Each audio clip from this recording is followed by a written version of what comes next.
Hello, BAM.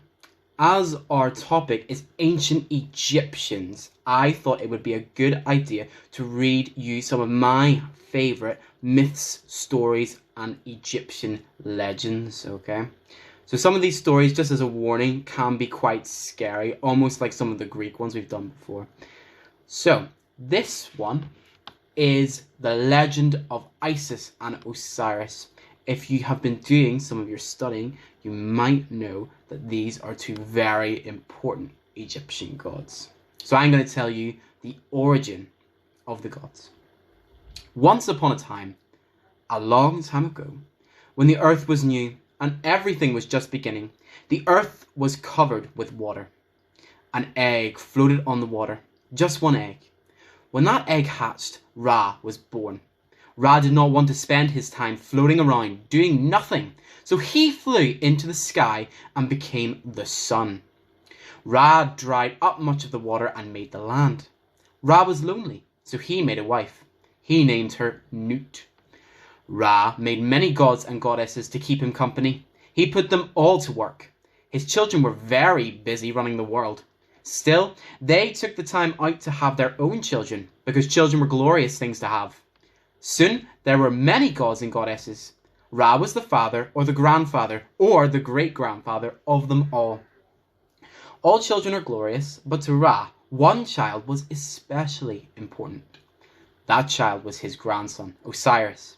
Osiris had a brother named Set. Ra thought Set was okay, but his favourite by far was Osiris. To show Osiris how much he was loved, Ra made Osiris the first pharaoh of Egypt.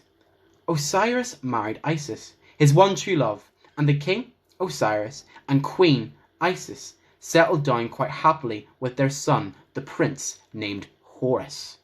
Set was terribly jealous. Why should Osiris be named pharaoh and not him?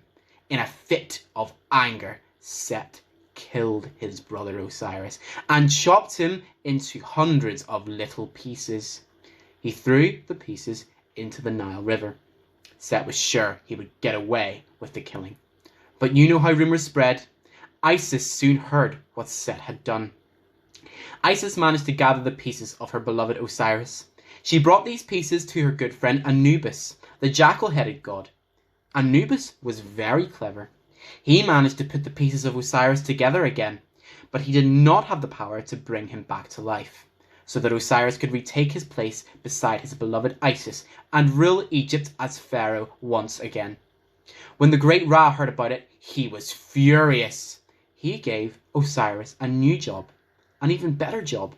He made Osiris the god of the dead, which was the most important job of all. Osiris could rule over the land of the dead and be dead himself.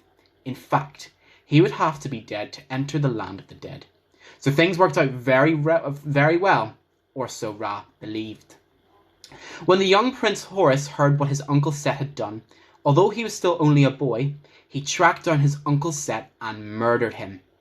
Isis was grateful to her friend Anubis, and to her son Horus, and to her grandfather Ra. But nothing anyone could do would bring Osiris back to her. He would dwell forever in the land of the dead, and she would live forever in the land of the living. Isis knew that she would never see her beloved husband again. In honour of the god Osiris, the pharaohs of Egypt carry a crook and a flail, the signs of Osiris. The crook especially became the sign of rulers. The crook looked a great deal like a snake and was made out of wood. They used wood because wood was scarce. That made it even more special. From then on, and even today, once each year, Isis travels to the riverbank. Remembering, dreaming, and tears fall from her eyes. That is why the Nile River rises each year, to bring life to everyone and everything along the Nile. When Isis cries, the Nile will rise, and that is very important.